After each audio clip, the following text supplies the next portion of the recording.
the Research and Innovation Office is sponsoring 2 distinguished research lectures during the 2016 and 17 school year.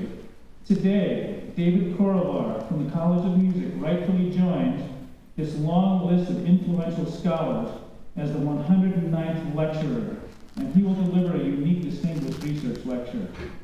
Over the years, some of academia's greatest have been honored with the Distinguished Research Lecture Award, but this is the first time the award has been received by a professor in the College of Music.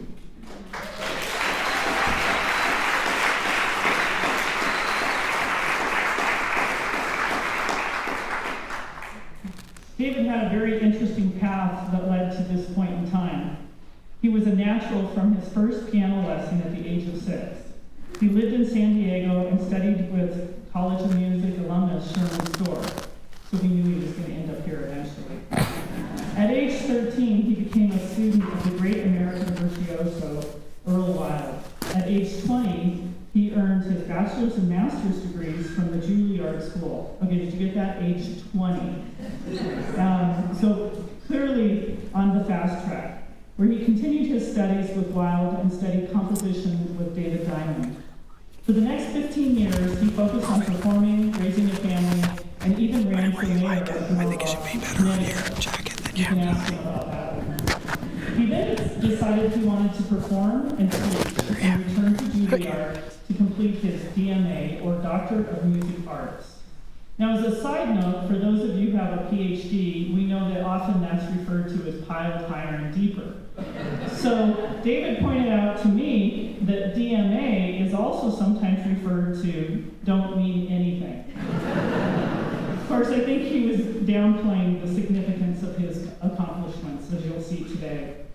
His scholarly work has included collaborations with College of Music Theory professor Daphne Leong on the interactions between performance and analysis, as well as collaboration with College of Music professor Laurie Stapsell on the contents and provenance of the library's Riccardo Vignes piano music collection, the source of today's Perrachio, he's going to say that better, so you'll get it right later, rarities. When I asked David, what does the future hold, or how has he grown in his profession, he described how he can be more generous now. I had to kind of think about that a little bit. But having seen him perform 2 weeks ago at the Music Campaign kickoff dinner, I would have to agree. Watching him perform, you can't help but see that every part of his mind, body, and heart are part of his music. You are in for a real treat today as he presents The Score is Alive with the Sound of Music, a lecture performance that focuses on the process of translating notes on the page into music that comes alive for the listener. So please join me in welcoming Dr. Korevaar for a reception immediately following this. You can come up too. I get told several times, don't forget there's a reception that follows us. It'll be in the back room and in the student lounge back there. But please join me in welcoming David.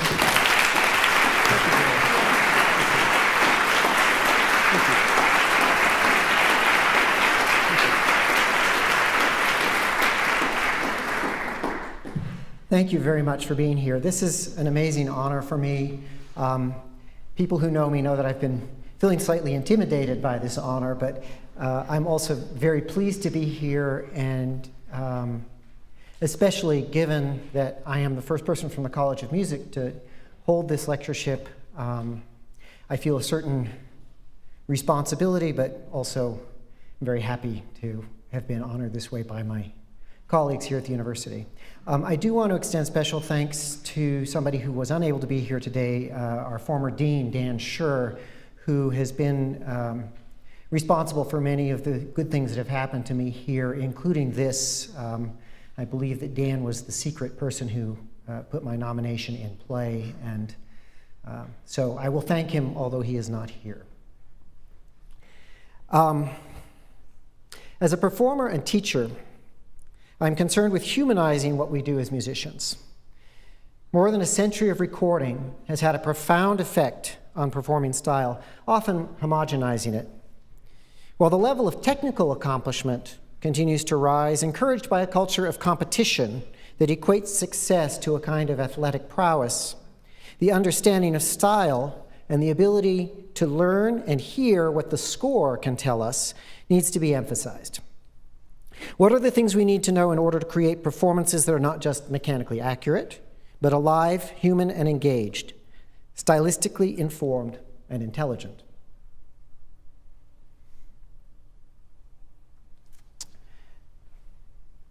Let's see if that actually works. See, he had this very cleverly set up, but now I can't actually advance my slides.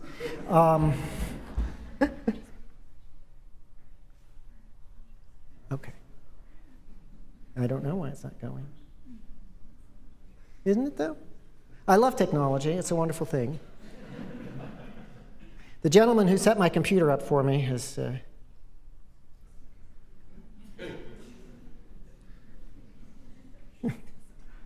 should just do it.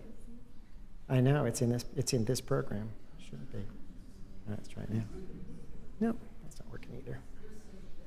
Let's go in here. Excuse me for half a second while I try to convince my computer that we're actually in this slideshow right now. That worked. Magic. Thank you, Abby. So, where do we start? Well, we start with the score. This is the A-flat major prelude from the second book of Bach's Well-Tempered Clavier. And what you'll notice looking at this score is that all we have is notes and their lengths. So we're basically being told rhythm and pitch here. But there's a lot more information to be gleaned, I think.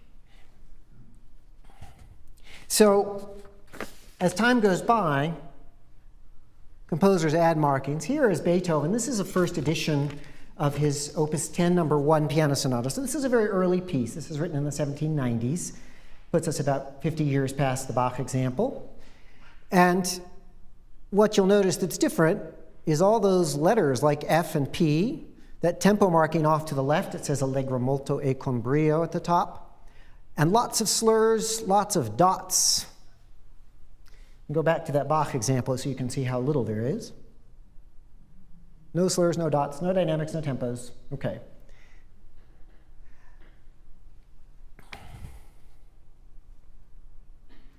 The composer's choice of note values, that is, how long each note is the most powerful tool he or she has. The disposition of different note lengths can indicate subtleties of sound, phrase direction, and gesture, as well as more obvious issues like voice leading and pitch. For the most part, note values are all we have to go by in Bach's music, as well as in most earlier repertoires. Understanding what these patterns can mean is fundamental. All right, here's a Mozart manuscript. I'm showing the manuscript in part so you can get a sense of the visual beauty of these documents. This may not be my final source for this particular piece, although it's pretty darn good. It's a little hard to read. This is a violin sonata, which you might be able to tell if you look to the top where it says violino and cembalo. Cembalo is a generic word for keyboard. It doesn't actually tell us what instrument he was writing for, but I'd say it's a pretty good chance it's a piano piece. It's kind of hard to tell, though, at this point in Mozart. It could be any number of things. Harpsichords and pianos were kind of interchangeable at that period. What I really want to show you here is the slurs, because they're very artistic in a sense. They allow a composer to graphically indicate musical shape and direction. Most composers use short slurs in this way when writing for the piano. A nice dividend of observing slurs is that they usually make the piece easier to execute. They can be, I think, a window into the playing style of the individual composer. So whether I'm learning a piece for the first time or returning to something I've performed for years, my first step is to listen to what the score tells me. My work with Bach has greatly informed this part of my practice. And I'm going to do something very dangerous as an example. I'm going to play something I don't know, or at least not very well. This is a piece I've taught, but I've never played. It's the B minor French suite of Bach. And I want to give you a flavor of the allemande. And I'm basically sight reading this for all intents and purposes. I haven't planned this out. And what I want to show you is listening. In other words, I'm going to execute what I see on the page, and I'm going to try to show the gestures that I can discern just from these notes and note values. As you can see, there are a couple slurs hiding in there. There's a few ornaments, actually quite a few ornaments. And otherwise, I'm dealing with rhythm and pitch.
So that's half of that movement for you.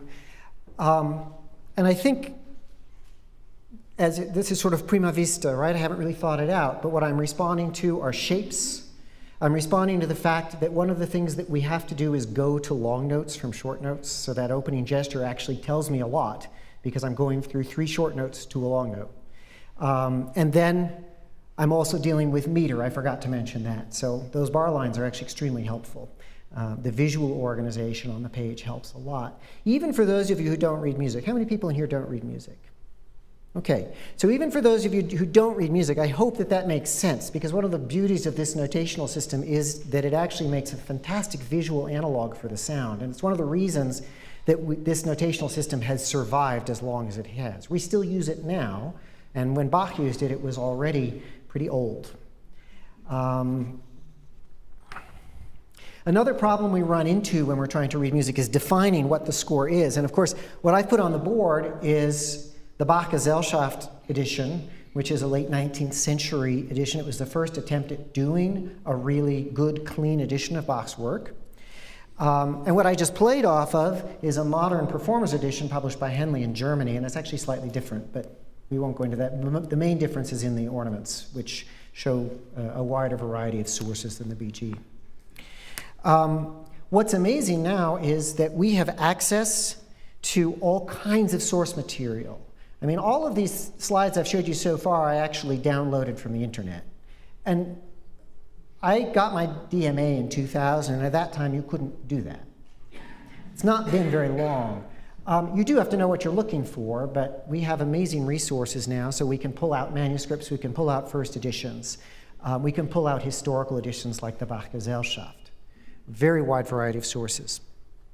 We have a tradition also of pedagogy, performance, and recording that's impossible to ignore and possible to embrace with appropriate limits and skepticism.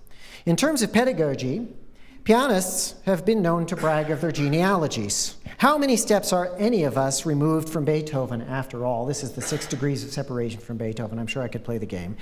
But modern pedagogy has shied away from important expressive devices that Beethoven would have taken for granted, such as the separation of the hands. And I don't know if you noticed when I played the Bach that my hands are actually seldom playing together. And arpeggiation of chords, which is, instead of playing a chord solidly, rolling it. The difference between and, right? And this is something that was only notated exceptionally, but done as a rule. So we have to deal with these kinds of issues. There's a statement attributed to Mahler that tradition is the memory of the last bad performance. My teacher, Earl Wild, when he was preparing to record, would often announce to me that he'd listened to recordings by famous pianists X, Y, and Z, and that these pianists all had no idea of how the music should really go. I hope I've learned a somewhat healthier attitude, but true confession, my own listening habits are far more limited than they probably should be. My lazy reasoning is that I don't want to be prejudiced by someone else's ideas, and anxiety not to be influenced by the last bad performance. Whose performances are valid anyway? And while the insights of the historically informed performance movement, known acronymically as HIP, are extraordinarily useful, they need to be understood with appropriate contexts and as means to an end, not an end in themselves. We can strive to be stylistically well-informed using the resources that are available. At the same time, no one interpretation can ever be definitive or authentic. And an overly ideological approach can lead to artificiality and the worst kind of pedantry. A common theme among those of us who teach applied music, that means private lessons for those of you who don't know, is that our teaching and creative work inform each other. We teach what we do, and we do what we teach. Teaching, by forcing us to put the unsayable into words, allows us to clarify and deepen our thinking about music, as well as about the nuts and bolts of how to play it, how to find the most appropriate sound, approach, gesture, sense of motion. Motion is an idea that brings together many important parameters of interpretation for me. Gesture, speed, pacing, architecture, references to familiar musical topics and genres, together leading to the projection of the intrinsic character of a phrase, section, or entire piece of music. So to demonstrate kind of how this approach could work, I'm going to present 3 different pieces today. And I'm going to begin with a very familiar work by Chopin, and then I'm going to play a few short pieces by a very obscure early 20th century Italian composer named Luigi Perrachio. And then I will play a recent work by my friend, the contemporary composer Lowell Liebermann. I would like to give a sense of how the score tells us considerably more than pitch and rhythm. Reading a score is not a mechanical process, but rather an art informed by a broad understanding of contexts. All right, this is a little hard to read. The resolution on the camera here wouldn't be much better, so we'll just deal with this. This is Chopin's hand. This is the first page of the third ballade of Chopin. This particular manuscript actually no longer exists. It was destroyed in the Second World War, but fortunately a facsimile had been made shortly before the Germans invaded Poland. And so we have this. This is the manuscript from which the first German edition was prepared. For me, the biggest challenge of playing a piece like Chopin's Third Ballade is dealing with the intimidation factor. Everyone knows Chopin is a great composer for piano. Audiences often have a favorite recording already. I'm not going to ask for a show of hands. And there are so many great recordings out there and easily available. Familiarity is a blessing and a curse with hundreds of performances. Why bother, right? Well, you know, it's good stuff. And live performance is still a different thing. All right, I'll give you a little easier picture to see here.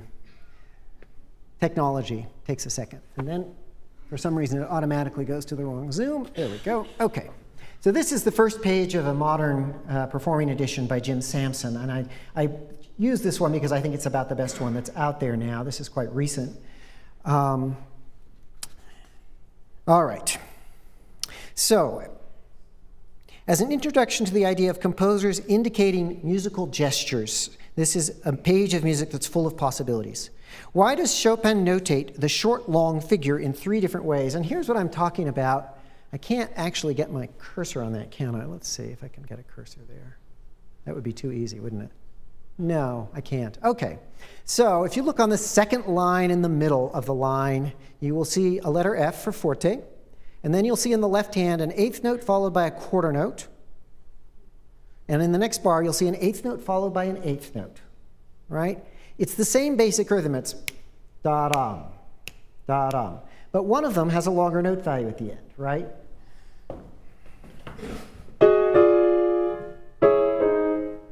So because of the longer note value, my inflection is different. The third way he shows this same rhythmic pattern appears at the beginning, at the end of the 1, 2, 3, 4th line of music. The two measures at the far right there, and there you'll see the eighth note followed by a dotted quarter note.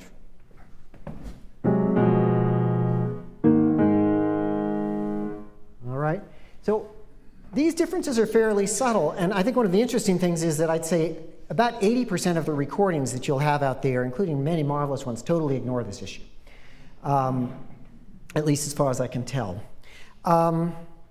So I thought I would play a few recordings of the opening of this piece, which hopefully won't screw up my display. First, I have to find my cursor again. There it is. Hello, cursor. All right. The first one is from 1933, and this is by the pianist Ignaz Friedman. Well, hopefully we have sound. We do.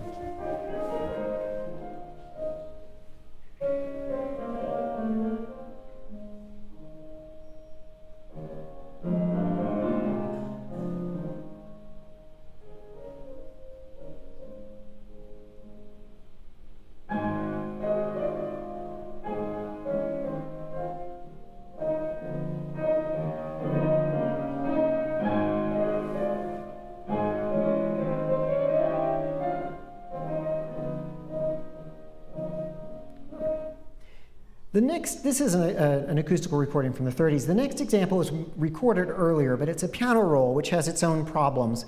This is by the Polish pianist Paderewski, who I'm sure everybody has probably heard of. So, whoopsie. Why did that happen? Sorry. It's playing the wrong thing. Let's see. Stop. Let's play the right thing. My computer is being very strange. There we go.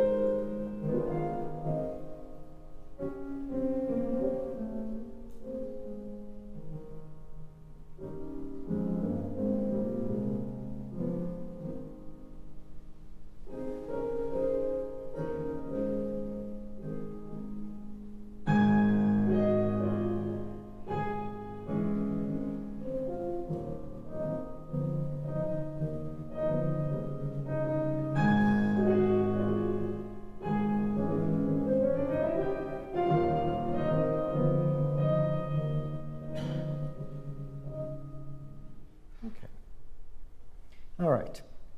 Now, moving into sort of the modern era, here is Rubinstein in the late 1950s, and it was a time when Rubinstein was trying to be very correct in his interpretations. What you're going to notice, I think, here is that his hands are absolutely together all the time.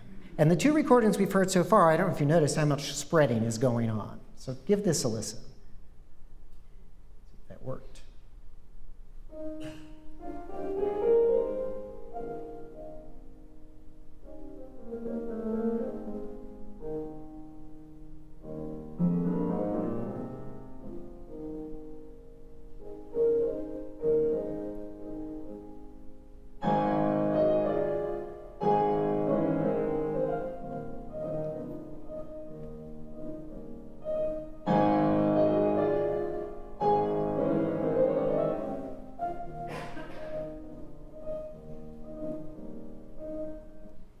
So, to me, that's completely fascinating, that by the middle of the 20th century, a lot of the sort of idiosyncrasies of romantic piano playing, which, by the way, in the 19th century, people write about as good things, at least some people, have been erased. And it's fascinating to me. And I think we're right now at a point where we're going back and thinking about that and moving in a rather different direction again, which I think is positive. Interestingly, there's a recording of Horowitz, which I can't access just now, but which is much more liberal than this, and I think quite a bit more successful in terms of what it does. Rubinstein seems to have self-consciously dried his playing out between the 30s and the 50s, and you can listen to recordings of other repertoire from both periods to find him doing that. All right. So I will briefly say that Chopin is the first person to call an instrumental piece a ballade. This is a very big deal in music history and in the world of piano music. And there have been various attempts to attach stories, since ballades in opera are narratives. I think it's totally unnecessary. This music works very much on its own terms, and Chopin himself seems to have resisted much assignment of storylines. So let's just forget about that issue. He does borrow certain elements from the ballade, including the use of refrains and the use of compound meter, that is 6/8 or 6/4, 1 and a 2 and a 1 and a 2 and a. With any of Chopin's work, it can be very difficult to establish a text. In recent decades, there have been a number of new editions, all making more or less valid claims to specialness for various reasons, and they do differ from each other in spite of their claims to be quote-unquote urtext, which is the unachievable ideal. In Chopin's lifetime, before the establishment of international copyright conventions, in order to make money off his publications, a composer had to publish simultaneously in the major markets. So he's published separate first editions in France, Germany, and England. Now, before fax machines, email, and other ways of transmitting things, these were all transmitted in hand copies. So you can imagine the possibility for error, or at least variation, intentional or otherwise. So there's one problem. These days, we can go online. And let's see. Now, I don't know how to actually show this to show this. That's an interesting problem. Well, I was going to show you this very cool resource. There is an online Chopin Variorum edition, and you can basically compare all the different sources. I can do a little bit on the document camera for you, and you can see what the story there is. So I have this one up, and if I just look here at the third thing where my giant finger is, you will see that in the third measure we already have a question mark, which is that mordent. And that appears in the manuscript version that I have shown you before. The first French edition, actually the first French edition was published without that grace note even. The corrected version, the grace note appears. So the first French edition actually has this. All right, the corrected French edition. And then later prints, including the first German edition, based on the manuscript that I showed you. All right, so we have three different readings right there in the third measure of the piece. Another interesting mistake, which they don't bother to point out, is that in the fifth measure, the copyist of the first French edition misreads Chopin manuscript and places the top note off to the right as a different note value. And so instead of a block chord, we end up with this, which clearly is wrong, but it survived the corrected version as well somehow. That mistake didn't get caught in the fifth measure of the piece. So we have all sorts of interesting problems like that. I find this stuff completely fascinating. I suspect for somebody who's not an expert in the field, it's totally dull. But in the end, the really important issues, like the issues of whether it's a quarter note or an eighth note, and I think those are very important issues, are quite consistent between all the sources. These are not in question, in fact. The other really important issue with Chopin, besides the note value issue, which I've already sort of shown you, is Chopin's invention of the use of the pedal. The pedal is a pretty new device. The first time we start seeing piano pedaling notated is in the late 1790s. Chopin is writing in the 1830s, and he's usually credited as being the first composer to systematically show pedalings. I would add to that he uses the pedaling as a way of creating a kind of a meta voice. And this piece, the pedal actually becomes its own voice. A very brief digression. As music notation and piano notation develops, this way of notating pedal goes away. And by the time you get to composers like Debussy, pedal is usually indicated by the length of the bass notes or by the lengths of notes that you cannot hold with your hand. Chopin never writes a note that you cannot hold with your hand, and that's a very important point. So because of that, if he wants a long bass note and wants texture in the middle of the piano, he has to indicate pedal.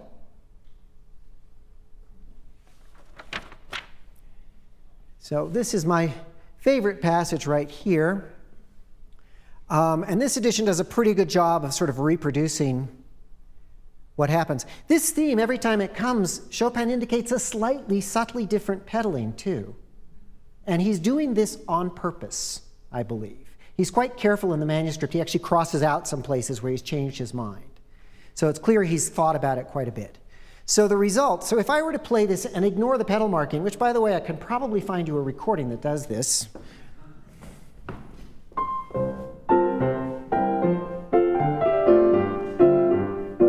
We have donkeys on the trail in the Grand Canyon. You've heard it this way, right? I mean, this happens. What Chopin does is really interesting. So he says that the bass is going to sustain, and then it's going to release. And it's pretty clear in the manuscript that the release happens in that rest, not later. So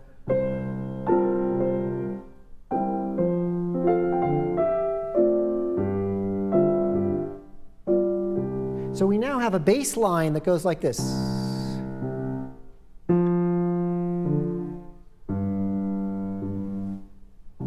But that's not notated in note values, right? So we have another layer telling us that. What is notated in the note values, and this is very important, is the physical gesture you need to play this.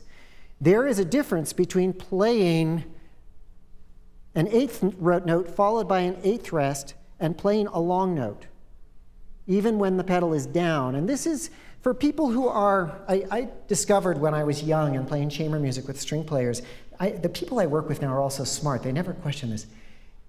They all figure that any time there's a rest in a piano score, it means silence.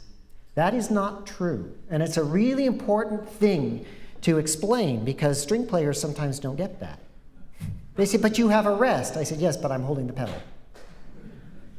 All right, but that's actually a really important point because the composers who write all this music, guess what instrument they played? They all played piano. We're very blessed that way. You know, Brahms didn't play the violin very well, but he played the piano very well. And so it makes for a really interesting point when you're looking at music notation, because the rest, which in a sort of straightforward treatise-based sense indicates silence, actually doesn't indicate silence. Interesting. So it is used in piano scores in particular as a way of indicating musical gestures. So if I were to play, even with the pedal, let's see how I can demonstrate how that would be different. If I were to play long values in the right hand here, if I, right, and then use the pedal, as opposed to what he wrote, right, so you hear that what happens is that that note that's on the beat gets de-emphasized.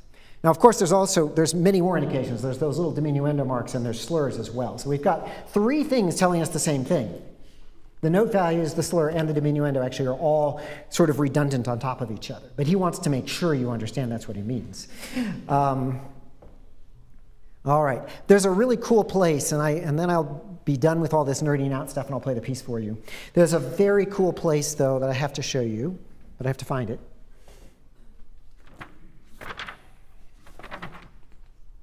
Where did it go? It's here. It's funny, this is not the edition I used, so nothing is on the page in the place where I want it, even though this is the edition I like. So right here, where my giant finger is, you will see these chords written as eighth notes. You will then see exactly the same chords written in sustained values without the rests. So those two phrases are pitch-wise and rhythm-wise exactly the same. But you'll notice they're notated differently, and the pedaling is different for those two phrases. So Chopin has very carefully indicated two different colors, very different technical approaches. See if I can do it so you can hear that.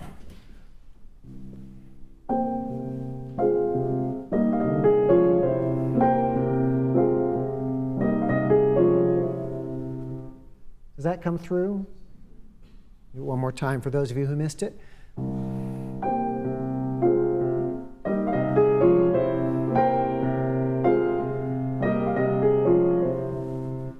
Right.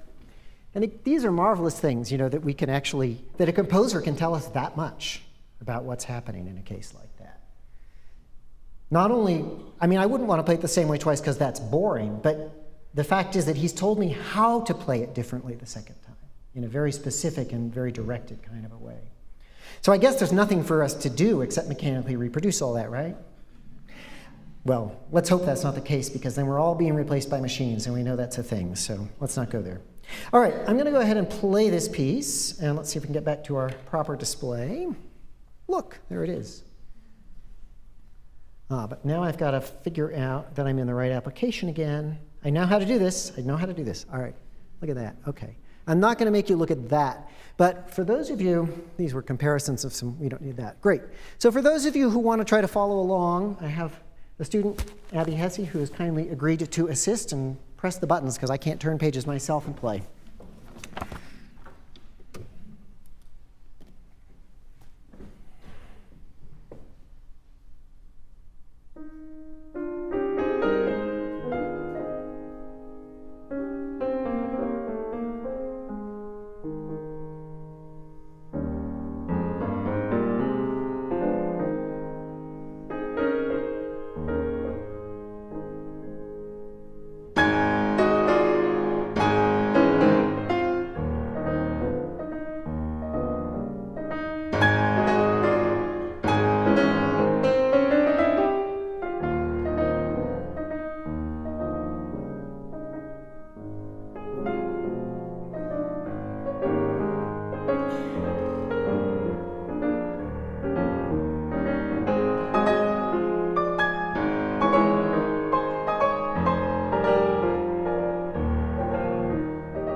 Now I have to skip 40 pages in my script.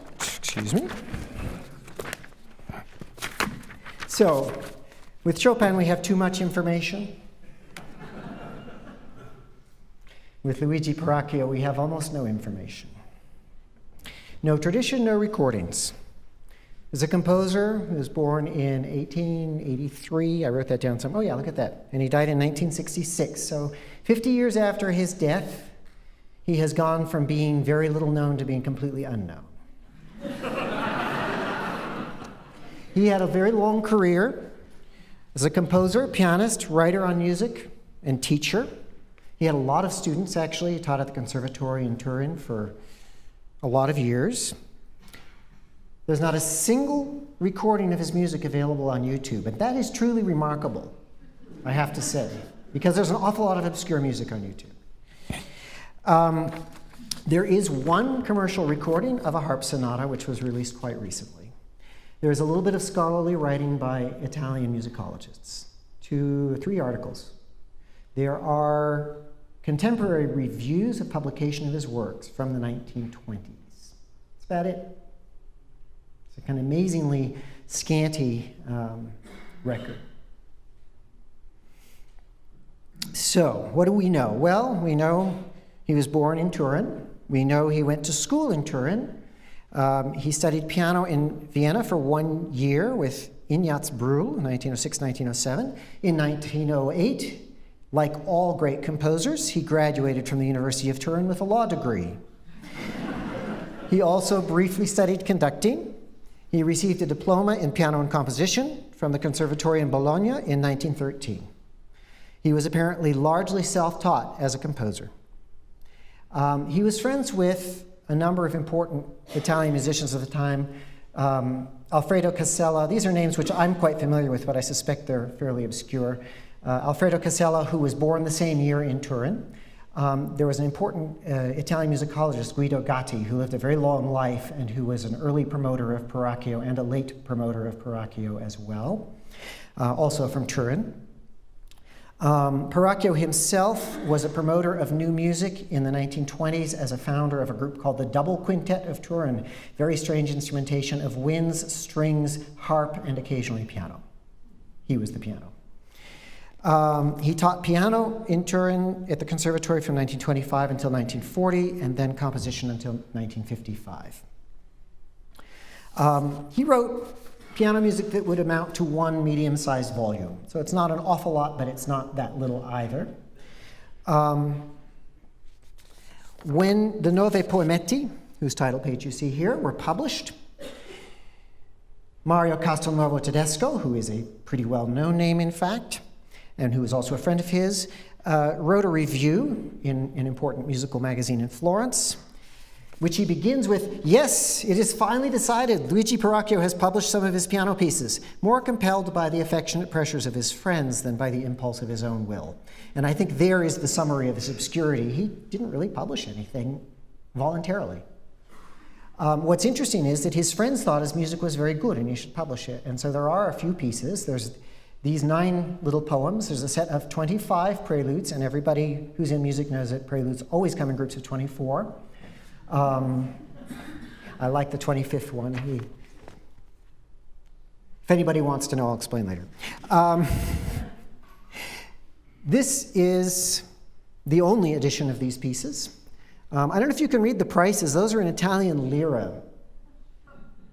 And those of you who are old enough to know what the Italian lira was worth at the point when the euro came in will think, boy, that was cheap, right? All right. The problem we have with this music is that this is the only edition, and it's very hard to read. My point of comparison here, this is a famous piece by Debussy, Les Joyeuses, and what you can notice if you are adept at reading music is that all of the rhythms add up easily. They're all laid out very clearly. The voice leading is very obvious. And when I go to this, the first thing I noticed when I opened this score up was that those little grace notes, those little tiny notes we call grace notes, well, they're not really supposed to have rhythmic value in music.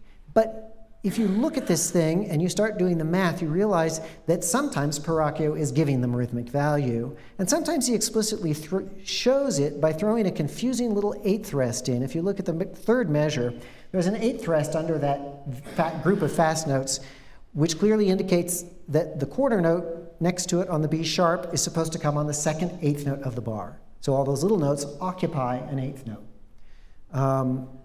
The first bar on the third line is particularly confusing. I had to study that one for a long time to figure out what the heck was going on there. But he's basically placed a 16th note on the second beat of the bar with a prefix of grace notes, followed by a suffix of grace notes which occupy the rest of the beat that the 16th note is part of, which is why he puts those rests there. It all does make sense, but it's a little obscure. It's like he's invented his own notation for this stuff. I've never seen anybody else do anything quite like this. So, yes, my script says his notational style is highly personal and idiosyncratic, particularly with regards to rhythm. Well, there you see it. It's certainly not the same as what we expect to see from other composers of the time. Another issue is that because Perrachio is Italian, he uses Italian words in a way that we don't always use them, and he uses more Italian words than we're perhaps used to seeing. So he uses vivo, which we are accustomed to as a fast tempo marking, but he seems to use it to indicate character rather than tempo. And he uses vivissimo, which is the superlative, obviously, so to indicate a lively character or a very lively character. Dileguando, that's a nice one. It means vanishing for you Italian speakers out there. Sentito, which is used sort of in place of, it seems to indicate to bring it out. And I actually need to check in with some Italian musicians to see how they use the word in Italian pedagogy, because I think that's probably a good clue. But it's clearly something that's supposed to be heard. Insensibile, imperceptible. Even better, impercettibile, which also means imperceptible or inaudible, which is a particularly good indication in the musical score. Trattenendo, holding back, that one's probably pretty easy for most of us, and argentino, silvery. I love finding these words. Castelnuovo Tedesco uses a similarly broad vocabulary. I have to always have my dictionary at hand to find out what he's talking about. These pieces, the other aid we have is that these are very clearly influenced by the French Impressionists, by Debussy and Ravel. And they have titles and poetry associated with them so that we can have at least a clue as to what he's after. So this wonderful word, I can't actually say this. Who speaks Italian in here? Is Niccolo here? No, okay. So, libellule, I'll try something. Anyway, it means dragonfly, that I can say because it's English. And this is a marvelous sort of depiction of what a dragonfly does, right? It both moves very, very fast and then appears to stand still as it hovers. And so I think you can hear that. The dedication up there, you can see it says dedicated to Ricardo Vinez. This is why we have these pieces. This is why I know these exist. And when Laurie Samsel and I were investigating the Vinez collection, I went through every single score. And the ones that I thought were interesting, I put aside and made copies of for myself, because none of them were actually available. This, it turns out, is not held by any other library, according to WorldCat. We are the only holder of this score. So I'm happy to have a copy on my computer, as well as a couple of photocopies of it. I'm sure it's in somebody's drawer somewhere in Italy, but I can't find that one. So this one piece out of the set was dedicated to Vinez, and as a result, Vinez got a copy of all 9 pieces. And so we have it because we got all the obscure stuff from Vinez's library. And this is very obscure indeed. Do I need to say anything else about this piece before I play it? I don't think so. So I think we're just going to play that. Let's see. Make sure we're in the right spot. Yeah, good. Yeah, it's only 4 pages. Hopefully you can follow it. It's a little tricky.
So in another of these poemetti, he gives us a different kind of visual problem.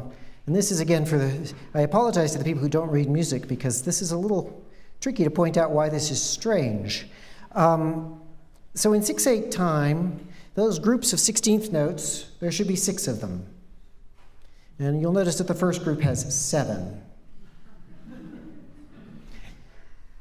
Then there's 6, then there's 7, then there's 6, then there's 6, then there's 6, and then there's a group of 13.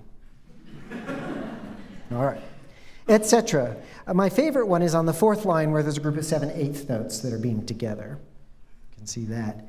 Of course, this isn't all that unusual, except that it's in 6/8.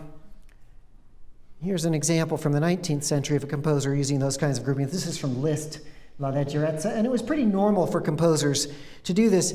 The thing is that Liszt is doing it in 4/4 time, and we expect it. We don't expect this kind of free grouping in compound time. At least that's my feeling. How do the other pianists in the room feel about this? Head nods? Good, okay. Anyway, so funny reading problems. Another thing, if you look in the middle of this page where it says allegramente veloce, happily fast, good thing. It's good to be happy and fast. Mai a terzine, so never in triplets, he says. Now this is a very important metrical thing. And to bring the point home, he puts dashes over the notes that you're supposed to emphasize. So this is important because technically what he's written is inevitably going to sound like triplets because of the hands. The downstem notes are left hand, the upstem notes are right hand. Here's what it would sound like if I don't try to change it.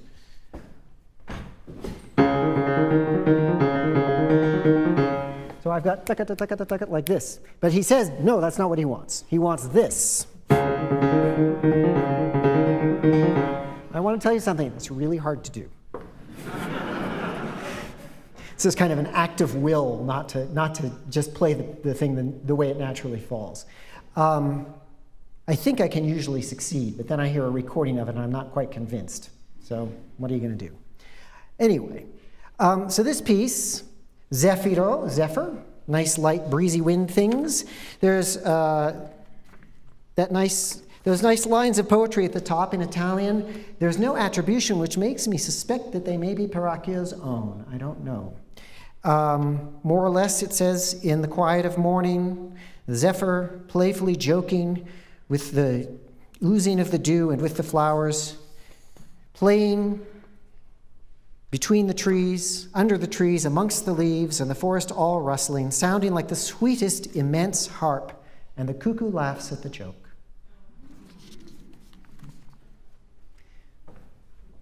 You're on.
So, just because these are wonderful pieces and you've never had a chance to hear them before, I'm going to do another one for you. Sera, evening, another good poetic title. This time the poetry is in French, which makes me very happy because I can actually understand it. And the poem is by Paul Fort, a French symbolist poet. It reads, "Evening falls. It is the hour when Pan the dreamer pipes in the forest. The hidden nightingale answers him, and, trills rising, they chase each other through the glowing trees, so much so that the moon comes close to listen. The satyr has killed himself, and the bird laments, not a sound." This is the one that ends with inaudible, by the way. One thing that's very important here, and I'll talk about this a little more with my last example, is dealing with finding the internal rhythm or sense of motion of a piece. And here, what I realized after I'd worked on the piece for a while is that there's a slow waltz that underlies it. But it takes a while to figure that out. So when you're reading a piece like this, this can be the kind of thing that basically makes you not understand how to play it or how to make it sound fluent. So figuring out that there's a waltz made a very big difference to me. And those kinds of associations are the things that we have to somehow or another have enough sort of base knowledge and understanding to find within the pieces we play. Otherwise, they don't come to life, right? And as you can see, the tempo marking at the top is armonioso. And if you can tell me what speed armonioso is, you get a prize, because I sure don't know.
So I thought it would be appropriate just to kind of give you a sense of, here we have a piece of music that basically hasn't been heard, and it's kind of an amazing thing to think that I can sort of read the music and come up with something that I hope is convincing. I have no idea if it's right or not, right? I'm making educated guesses. I have no way of knowing, in a sense. I hope it's okay. Anybody I can ask? All right. So now I'll go to an example where I'm actually awaiting an email from the composer to tell me whether I totally failed when I performed this recently, because I sent him a recording and has been asking for feedback, and he hasn't replied yet, but he's promised me soon. I was hoping I'd have something to share today, because it would have been very exciting and hot off the press, but I don't. So I'm just going to go ahead and muddle through the way I've been muddling through. I do have the advantage of having known this composer for 35 years, and having played every single piano piece he's written at this point, I think. So I guess I have a certain sense of the style. Lowell Liebermann is an American composer. He's essentially my age. She's a year older.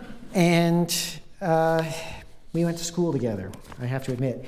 He is one of the most successful composers of his generation. He's got an amazing resume of performances by major orchestras, major soloists, 2 operas to his name, including one that was done at Aspen just a couple summers ago, and lots of wonderful chamber music as well. So the good news is that his style is firmly grounded in the same kind of musical literacy that I learned. So if you have a pretty good sense of past and present styles, you can probably decipher what's on the page. This particular piece, most of his nocturnes are in very straightforward ABA forms. This particular one is actually not. It's in a kind of, I decided it was a sort of developing variation. That is, there's ideas that are presented and then they basically continually turn into something else, but there is also an overall arch that you'll hear in the form. The big challenge here lies in Lowell Liebermann's idiosyncratic pianism. And I mentioned earlier the idea that a slur or the way the music is laid out can tell you something about the person who plays the piano. Here I have the advantage of actually having watched Lowell play the piano. It's a great experience. He plays very well, but he has a very unusual and personal way of approaching the instrument. He also has ridiculously big hands. He can reach an 11th. I can't. I can sort of make that on a good day on the right keyboard. And then he actually in this piece calls for us to play chords that I can't play. Let's see if we can see the, you can't really see it. On the second line it says non arp, that means don't arpeggiate. Now some of those I can do and some of them I can't, particularly the one that is an 11th. He has a chord later on.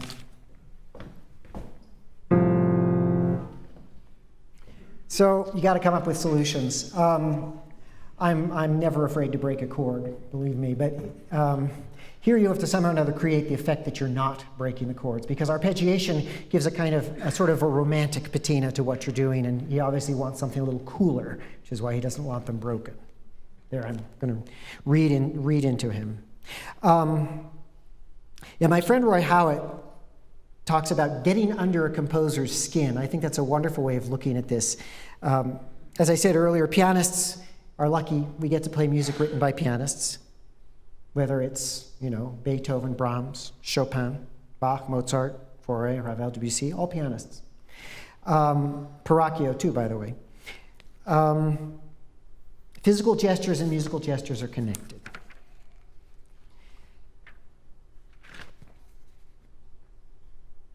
All right, show you a couple quick issues that come up in this piece. As in the Perrachio, we have a lot of difficult note groupings, and it's a little hard. I'm afraid the resolution is not terribly good here, but I think you can see there's a lot of notes in the right hand and very few in the left. And the notes in the right hand keep changing in terms of how many are grouped together. The melody is actually in the top voice of the left hand, and then the right hand sort of floats over it in this wonderful kind of sound. I was talking with Stephen Huff recently about this habit of Lowell's of writing things like this, and Stephen said, well, I think you can sometimes get these effects easier ways from the way Lowell does it, and I'll confess that I haven't figured it out, but Stephen is a more creative pianist than I am, perhaps. Lowell also has this somewhat irritating habit of demonstrating passages like this when I complain and say, that's not hard. Oh well. Of course, the real point of all this is that this piece is not at all about technique or about a kind of virtuosic execution. It's a nocturne after all, and all the associations that you already would understand from that title are there. So the music is really very lyrical, and the rewards here lie not in somehow or another solving these technical problems, which are a necessary step, but in pulling out the innately lyrical expression of the piece. One thing you might notice at the beginning is that it starts with the same rhythm as the last piece I played, that short, long rhythm. It was in the Chopin too, of course, in a different context. But here, there's no sense of the waltz, and I think you'll hear how different this gesture is with the same rhythm.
So I hope you get an idea of the kinds of considerations that go into the way we look at pieces.